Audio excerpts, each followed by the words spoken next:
Alhamdulillahi Rabbil Alameen. Salatu wa salam ala Rasulillah. A'udhu billahi minash shaitani rajim. Bismillahir Rahmanir Rahim. Assalamu alaikum. Greetings, citizens of Africa and citizens of planet Earth. I'd like us today to talk about the Nigerian situation, where the President Donald Trump is threatening to attack Nigeria with a vicious military force, apparently because Nigeria is allowing Christians to be killed without taking any action. What is really happening? What are the true motives behind such threats? And what can history tell us about the way the West and America in particular operates and what their policies usually represent? We have to understand that for a long time, for centuries, Africans have actually been playing the role of slaves to Western powers. They were playing the role of slaves because they were usually threatened with several factors to get them to comply, to get them to toe the line. They were usually threatened with political vilification. In other words, if they didn't do what the West wanted them to do, then their regime was going to be vilified, called a dictatorship. They violate human rights and all such things, which is usually seen on a selective basis. In other words, one person violates human rights, like Israel, and nobody says anything.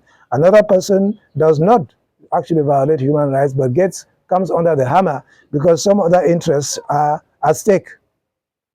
They might usually threaten to whitewash the government using perhaps some bank accounts which they have in Western countries. When I say whitewash, I'm using that word in a place where most people will use the word blackmail, because I'm opposed to the fact that the black color is usually attributed to evil. So I reinvented a new word called whitewash. Or they might accuse they might corrupt them by giving kick-offs, by giving certain undue payments, either to the heads of state directly, to the government officials, or to some NGOs which are linked to them one way or another. Or they might threaten to expose certain compromising videos. Does the word Epstein files mean something to you? Something like that. Some compromising video footages which might compromise the leader in question. Or they might threaten to destabilize his country by financing either the opposition or some groups which are likely, if financed, to do things which can be used as a pretext for sanctions or military actions later on. We're talking about groups like Boko Haram, like ISIS, like Al-Qaeda, which are all groups usually created by three-letter agencies in the West and financed by them, as certain senatorial auditions have proved. Boko Haram was financed to the tune of several $1 million in order to carry out the operations which can be used later on as a way to justify certain types of actions. So now, Nigeria, which is being threatened with military action, what has Nigeria done?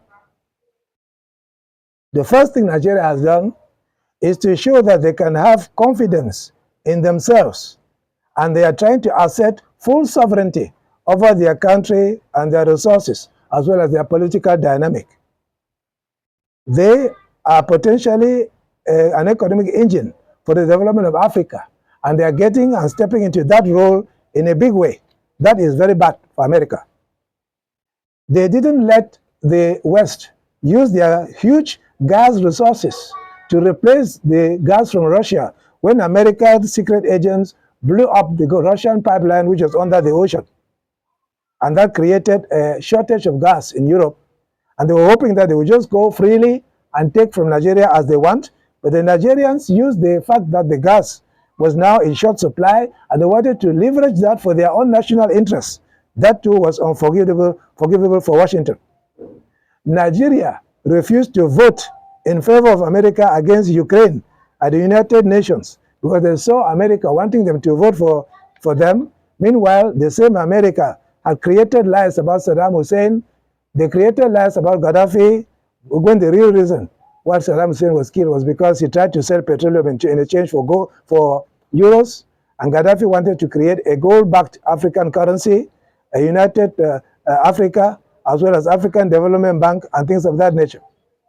What's worse, Nigeria started selling their petroleum and they were being paid in other than dollars. Because you understand, the petrodollar system was launched in the 1970s by Henry Kissinger, when they arranged that all the OPEC countries will sell their petroleum only in exchange for American dollars.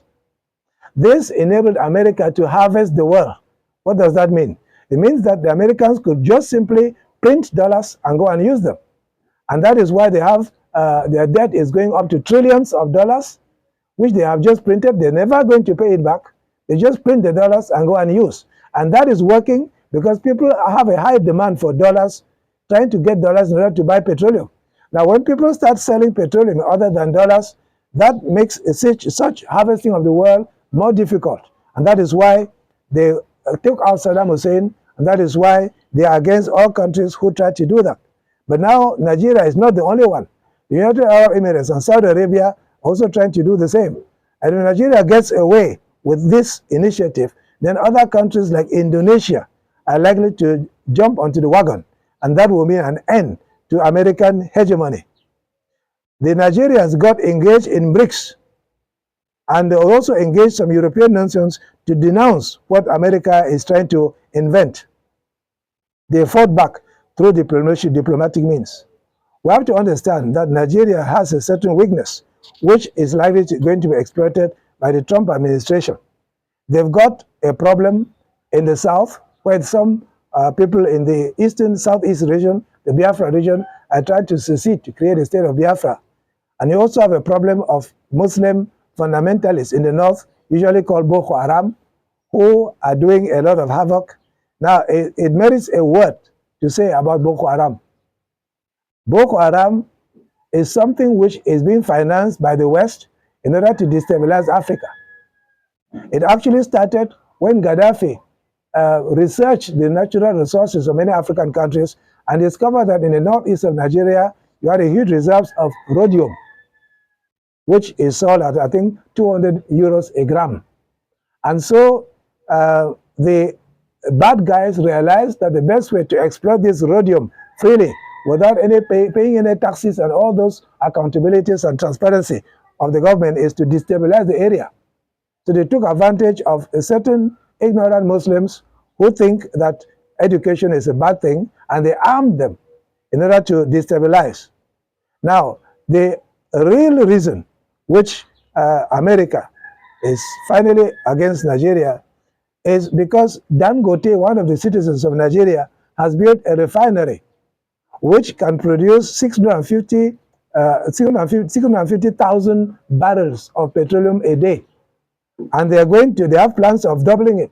That will supply not only all the petroleum requirements of Nigeria, but also of West Africa. You see, they used to export crude oil for pennies or cents and imported refined petroleum products for dollars. And now that is going to be no longer going to be the case. And that also is very bad for America. And what is worse, they did it with African engineers. So a project which would have required $15 billion was done for $1 billion. And that will also break the psychological barrier and make other future projects to be done by Africans without the approval or the validation of Western countries. Boko Haram, which is a destabilizing force and which kills both Muslims and Christians. As a matter of fact, they have killed far more Muslims than Christians. And that is why the Sultan of Sokoto, as well as the president of the Christian Association of Nigeria, they got together and they jointly denounced Boko Haram, saying that they are enemies to both the Muslims and the Christians. These guys have killed 2,000 Muslims and 1,700 Christians. If those Christians in Nigeria who are being agitated to act now think that the Americans love them very much, my dear brothers, stop dreaming. Tomorrow, go to the American embassy and say you want a visa to go to the United States of America and see how you're going to be welcomed. They don't love you. They're just trying to use you to destroy your country and thereby destroy Africa. You have the conflict, military interests, or military conflict will be favored by many arms dealers in America. Many financial institutions will prefer that in order to get hold of the African natural resources which are existing in Nigeria, gas, petroleum, natural minerals, and all sorts of things which they will get hold of. You see, the Boko Haram has desecrated 83 churches and 72 mosques. So it's not only the Christians who are victims to Boko Haram. As a matter of fact, Boko Haram is done by some ignorant youth who usually have swallowed certain substances which are produced from opium from the East, mixed with other substances and given to them.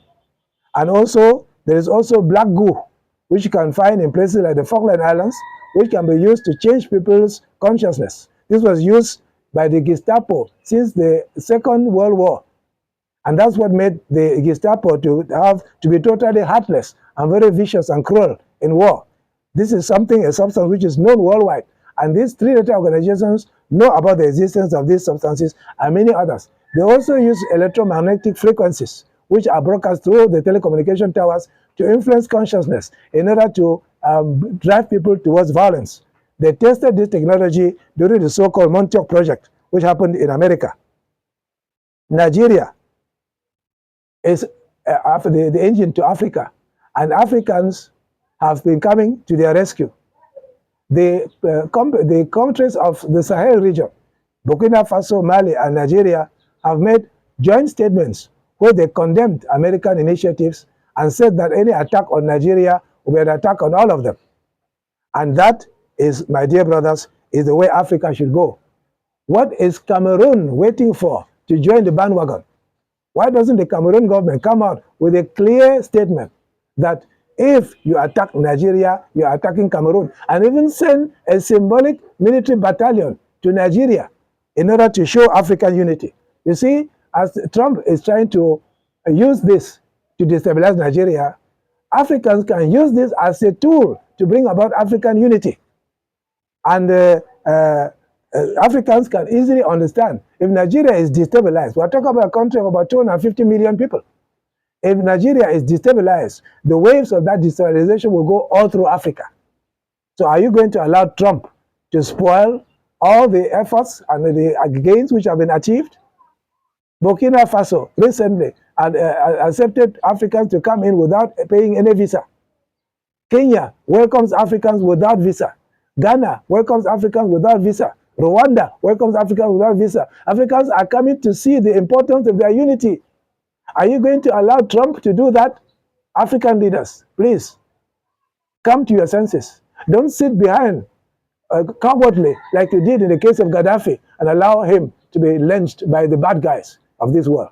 Trump is trying to have his hegemony on Nigeria and Venezuela. And when they could not succeed by using intimidation, by gathering support for military action, they made a cyber attack. And with the help of advisors from Russia, China, and South Africa, the Nigerian engineers first averted the effect of this attack, which could have caused an explosion, which obviously would have received help from America to come and create a mess. The Nigerian engineers went on manual mode. So they suppressed all the automatism and stopped the explosion from happening. And then when they investigated the malware which was used for this attack, they realized it had the signature of the three-letter Western agency. So that is a clear proof that together we can succeed. And Ibrahim Traoré, along with the others of Sahel, are now proposing that we should have an Pan-African cyber security body, which will be ready to fight against any such things in the future. Even South Africa, which is supposed to be an economic rival of Nigeria, is proposing to Nigerians if they want any technical assistance in the form of engineers and so on, in order to get over this problem. Gaddafi tried to make an African-backed gold currency. They killed him.